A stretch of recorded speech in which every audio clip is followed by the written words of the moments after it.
Good morning, hello' everyone. কি খবৰ, ভালে আছেনে আপোনালোক? আজি অৱশ্যে মই আছোঁ গুৱাহাটীত। বিশেষ এটা কামত আহিবলগীয়া হ'ল। মোৰ লগত মা আহিছে, মোৰ নিজৰ মা আহিছে। ফুপাই আছোঁ। তাৰমানে যিটো কামত আহিছোঁ, য'ত আছোঁ তাৰ ঠিক ওচৰতে অকণমান এনেকৈ এটা মানে গান্ধী মণ্ডপ আছে, চাবলগীয়া এটা টুৰিষ্ট প্লেচে হয়। কাৰণে ভাবিছোঁ ওলাইও আহোঁ, অকণমান চায়ো যাওঁ বোলো। এইফালে মাও আহি আছে, কাৰোবাৰ লগত কথা পাতি আহি আছে, গতিকে আপোনালোকক দেখুৱাই থাকিম। যিহেতু গান্ধী মণ্ডপৰ আগতে অহা নাই, সেইকাৰণে ভাবিছোঁ এবাৰ যাওঁ। আৰু যদি আপোনালোকে আগত কোনোবা আহিছে তেতিয়াহ'লে তেওঁলোকে নিশ্চয় জানে ইয়াৰ বিষয়ে। যদি কোনোবা নহাকৈ আছে তেওঁলোকে কিবা এটা গম পাব। মই চেষ্টা কৰিম আপোনালোকক জনাবলৈ, দেখুৱাবলৈ। তো ভিডিঅ'টো শেষলৈকে চাই থাকিব। মানে পূৰা ওপৰলৈ উঠি আহি আছোঁ খোজকাঢ়ি। ওচৰতে বুলি ক'লে হয়, কিন্তু মানে দেখিছোঁ অলপ দূৰ আছে। যিহেতু খোজকাঢ়ি আহিছোঁ আমি, ভাগৰ লাগিছে।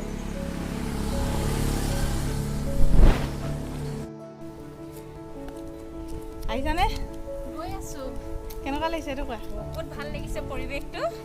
আপোনালোকো আহিব দেই, বহুত ভাল লাগিছে, আহিয়ে ভাল লাগিছে। আমি পূৰা গৈ আছোঁ দেই গাইজ।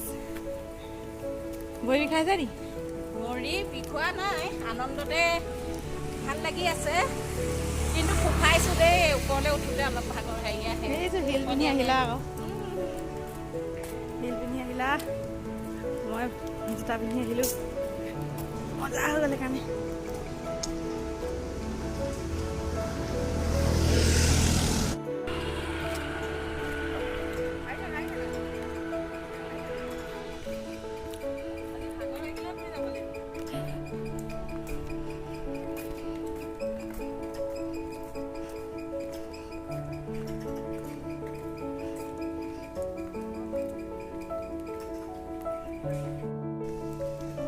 এতিয়াও বন্ধুসকল 1500 মিটাৰ আছেগৈ। আমি গৈ আছোঁ এনেকৈ খোজকাঢ়ি। ৰাস্তাবোৰ ধুনীয়া বাৰু দেই।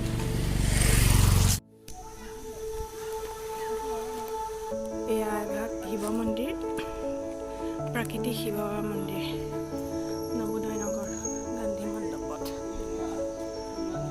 বৰ ধুনীয়াকৈ আছে বগাকৈ। আজি আমি ইয়াত নোসোমাওঁ ন?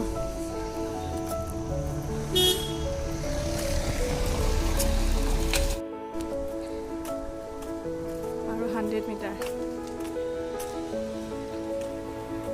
আজি ভাগৰি যাম আৰু গৈ পাই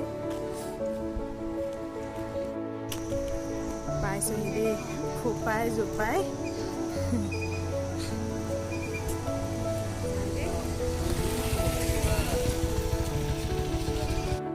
এতিয়া টিকট কটাৰ বাবদ এজনৰ 20 টকাকৈ লয়, 40 ৰুপিজ। আমি দুজন যিহেতু আহিছোঁ, এতিয়া মিউজিয়ামটোলৈ সোমাই আহিলোঁ। এফালে আছে গৌবথৰ গান্ধী।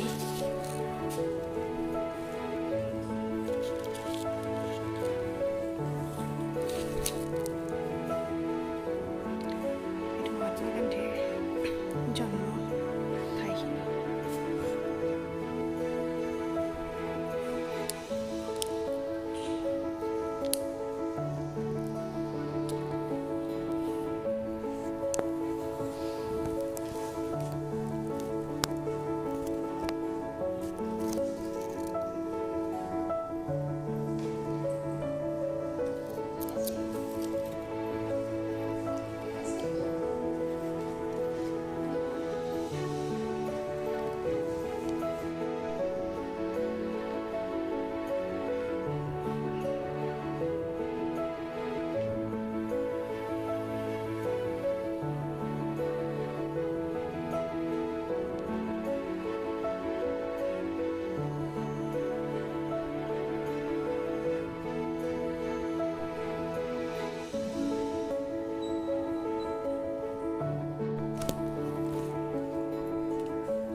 আপোনালোকক এইখিনিতে জনাই থওঁ, এই গান্ধী মণ্ডপ আছে শৰণীয়া পাহাৰত আৰু মহাত্মা গান্ধীৰ নামতেই এই মণ্ডপ উৎসৰ্গিত হৈছে।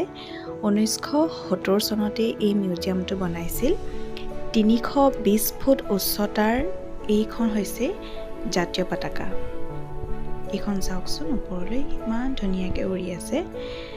আৰু এয়া হৈছে 3rd highest national flag off India. আৰু ৰাতিপুৱা 9 বজাৰ পৰা গধূলি 8 বজালৈ এই মণ্ডপ খোলা থাকে। আপোনালোক আহিলে আহিব পাৰে। আৰু ইয়াৰ পৰা বৰ ধুনীয়াকৈ গোটেই গুৱাহাটীখন দেখা পায়। যিহেতু আমি একেবাৰে পাহাৰৰ ওপৰত আছোঁহি, গোটেই গুৱাহাটীখন ইয়াৰ পৰা দেখিবলৈ বৰ ধুনীয়া লাগে। মনোমোহা এটা পৰিৱেশে দিনটো পাৰ কৰিবলৈ আপোনালোক ওলাই আহিব পাৰে। ভিডিঅ'টো আজিলৈ ইমানতে শেষ কৰিছোঁ। যদি আপোনালোকে চাই ভাল পালে তেতিয়াহ'লে এটা লাইক কৰিব আৰু আমাৰ চেনেলটো ছাবস্ক্ৰাইব কৰি দিব। ধন্যবাদ।